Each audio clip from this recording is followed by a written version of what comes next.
Hello दोस्तों, नमस्कार। आप लोग कैसे हैं? अच्छे होंगे। देखिए, कल आप लोग ये कहानी सुनिएगा। जितवाहन गोसाई का मैं कहानी का वीडियो बनाकर डाल रही हूँ। नमस्कार दोस्तों। एक बार नैमिषारण्य के निवासी ऋषियों ने संसार के कल्याणार्थ सूत जी से पूछा, हे सूत, कराल कलयुग में लोगों के बालक किस तरह दीर्घायु होंगे, सो कहिए। सूत जी बोले, जब द्वापर का अंत और कलयुग का आरंभ था, उसी समय बहुत शिष्यों का कुल स्त्रियों ने आपस में सलाह की कि क्या इस कलयुग में माता के जीवित रहते पुत्र मर जाएंगे। जब वे आपस में कुछ निर्णय नहीं कर सकी तो गौतम जी के पास पूछने के लिए गई। जब उनके पास पहुंची तो उस समय गौतम जी आनंद के साथ बैठे थे। उनके सामने जाकर उन्होंने मस्तक झुकाकर प्रणाम किया। तदंतर स्त्रियों ने पूछा, हे प्रभु, इस कलयुग में लोगों के पुत्र किस तरह जीवित रहेंगे? इसके लिए कोई व्रत या तप हो तो कृपा करके बताइए। इस तरह उनकी बात सुनकर गौतम जी बोले, आपसे मैं वही बात कहूँगा जो मैंने पहले से सुन रखा है। गौतम जी ने कहा, जब महाभारत युद्ध का अंत और हो गया और द्रोण पुत्र अश्वत्थामा के द्वारा अपने बेटे को मारा देखकर सब पांडव बड़े दुखित हुए तो पुत्र के शोक से व्याकुल होकर द्रौपदी अपनी सखियों के साथ ब्राह्मण श्रेष्ठ धौम के पास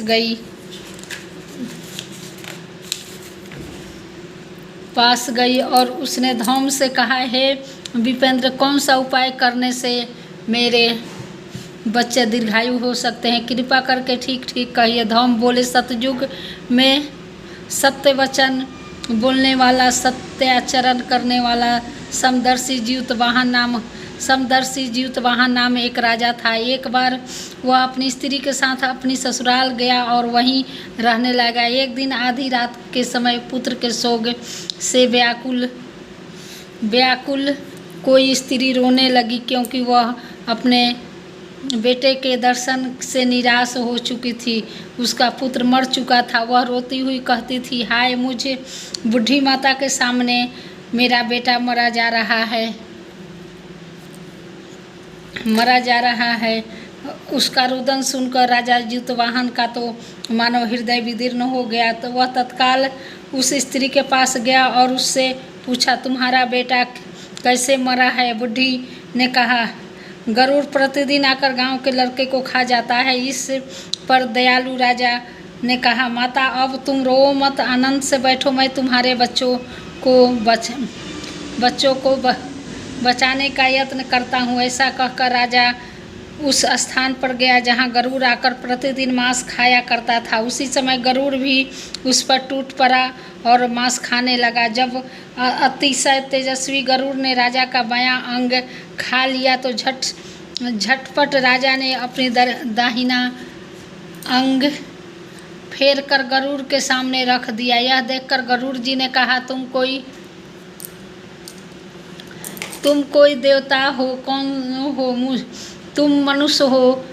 मनुष्य तो नहीं जान पड़ते। अच्छा, अपना जन्म और कुल बताओ। पीड़ा से व्याकुल मन वाले राजा ने कहा, हे पक्षीराज, इस तरह से प्रश्न करना व्यर्थ है। तुम अपनी इच्छा भर मेरा मांस खाओ। यह सुनकर गरुड़ रुक गए और बड़े आदर से राजा के जन्म और कुल की बात पूछने लगे। राजा ने कहा, मेरी माता का नाम सौव्या और मेरे पिता का नाम शालिवाहन है। सूर्यवंश में मेरा जन्म हुआ है और जितवाहन मेरा नाम है। राजा की दयालुता देखकर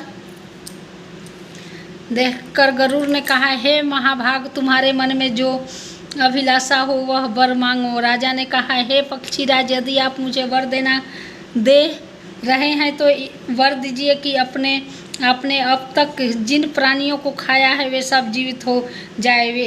हे स्वामी, अब से आप यहाँ बालकों को न खाएं और कोई ऐसा उपाय करें कि जहाँ जो उत्पन्न हो वे वहाँ बहुत दिनों तक जीवित रहे। धौम ने कहा कि पक्षीराज, गरुड़ राजा को वरदान देकर स्वयं अमृत के लिए नागलोक चले। वहाँ से अमृत लाकर उन्होंने उन मरे मनुष्यों की हड्डियों पर बरसाया।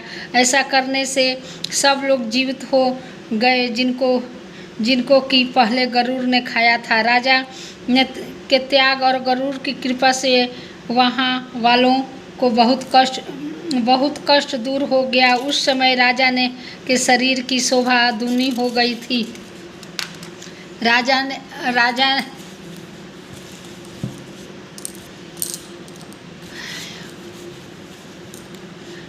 राजा की दयालुता देखकर गरुड़ ने फिर कहा, मैं संसार के कल्याणार्थ एक और वरदान दूंगा। आज आश्विन कृष्ण सप्तमी से रहित शुभ अष्टमी तिथि है। आज ही तुमने यहाँ की प्रजा को आजीवन दान दिया है। अब से यह दिन ब्रह्मभाव हो गया जो मूर्ति भेद से विधिवत नामों से विख्यात है। वही त्रैलोक से पूजित दुर्गा अर्थ अमृत प्राप्त करने के अर्थ में जीवित पुत्रिका कहलाया है। सो इस तिथि को जो स्त्रियां उस जीवित पुत्रिका की और कुश की आकृति बनाकर तुम्हारी पूजा करेगी तो दिनों दिन उनका सौभाग्य बढ़ेगा और वंश की भी बढ़ती रहेगी। हे महाभाग, इस विषय में विचार करने की भी आवश्यकता नहीं है। हे राजन, सप्तमी से रहित और उदया तिथि की अष्टमी को व्रत करे, यानी सप्तमी विध अष्टमी जिस दिन हो उस दिन व्रत न कर शुद्ध अष्टमी को व्रत करे और नवमी को में पारण करे। यदि इस पर ध्यान न दिया गया तो फल नष्ट हो ही जाएगा और सौभाग्य तो अवश्य नष्ट हो जाएगा। ज्यूतवाहन को इस तरह का वरदान देकर गरुड़ वैकुंठ धाम को चले गए और राजा भी अपनी पत्नी के साथ अपने नगर को वापस चले गए। धौम द्रौपदी से कहते हैं कि हे देवी, मैंने यह अतिशय दुर्लभ व्रत तुमको बताया। इस व्रत को करने से बच्चे दीर्घायु होते हैं। हे देवी, तुम भी पूर्वोक्त विधि से यह व्रत और दुर्गा जी का पूजन करो तो तुम्हें अभिलाषित फल प्राप्त होगा। मुनिराज धौम की बात सुनकर द्रौपदी के हृदय में एक प्रकार का कौतूहल उत्पन्न हुआ और पूर्ववासिनी स्त्रियों को बुलाकर उनके साथ यह उत्तम व्रत किया। गौतम ने कहा, यह व्रत और इसके प्रभाव को किसी एक चील ने सुन लिया और अपनी सखी सियारिन को बतलाया। इसके बाद पीपल वृक्ष की शाखा पर बैठकर उस चील ने और उस वृक्ष के खोते में बैठकर सियारी ने भी व्रत किया। फिर वही मादा चील किसी उत्तम ब्राह्मण के मुँह से यह कथा सुन आई और पीपल के खोते में बैठी हुई अपनी सखी को सुनाया। सियारी ने आधी कथा सुनी थी कि उसे भूख लग गई और वह उसी समय शव से भरे हुए शमशान में पहुंच गई। वहां उसने इच्छा भर मांस का भोजन किया और चील बिना कुछ खाए पिए रह गई और सवेरा हो गया। सवेरे वह गौशाले में गई और वहां गौ का दूध पिया। इस तरह नवमी को उसने पारण किया। कुछ दिनों बाद वे दोनों मर गई और अयोध्या में किसी धनी व्यापारी के घर में जन्मी। संयोग से उन दोनों का जन्म एक ही घर में हुआ जिसमें सियारिन जेठ हुई और चील छोटी। वे दोनों सभी शुभ लक्षणों से युक्त थी, इसलिए बड़ी लड़की काशीराज के और छोटी उसके मंत्री के साथ गर्भपत्य अग्नि के सामने विधि पूर्वक ब्याही गई। पूर्व जन्म के कर्म फल से वह मृगनयनी रानी हुई। जिस तरह की संतान को उत्पन्न करती वह मर जाती थी और पूर्व जन्म की बातों को स्मरण करने वाली मंत्री की पत्नी ने अष्ट वस्तुओं के दृढ़ तेजस्वी 8 बेटे उत्पन्न किए और सभी जीवित रह गए। अपनी बहन के पुत्रों को जीवित देखकर इससे राजपत्नी ने अपने स्वामी से कहा कि यदि तुम मुझे जीवित रखना चाहते हो तो इस मंत्री के भी पुत्रों को उसी जगह भेज दो जहाँ मेरे बेटे गए हैं, अर्थात इन्हें मार डालो। यह सुनकर राजा ने उस मंत्री के पुत्रों को मारने के लिए कई प्रकार के उद्योग किए, पर मंत्री पत्नी ने जीवित पुत्रिका के पुण्य बल से बचा लिया। एक दिन राजा ने अपने आदमियों से उन पुत्रों का सिर कटवाकर पिटारी में रखवाया और वह पिटारी उनकी माता के पास भेज दिया, किंतु वे 8 सिर बेशकीमती जवाहरात हो गए और भले चंगे वे 8 लड़के अपनी माता के पास वापस चले गए। उनके जीवित देखकर राजपत्नी को बड़ा विस्मय। अंत में वह मंत्री की पत्नी के पास आई और उसने पूछा, बहन, तुमने कौन सा ऐसा पुण्य किया है जिससे बार बार मारे जाने पर भी तुम्हारे बेटे नहीं मरते? इस पर मंत्री की पत्नी ने कहा, पूर्व जन्म में मैं चील थी और तुम सियारिन।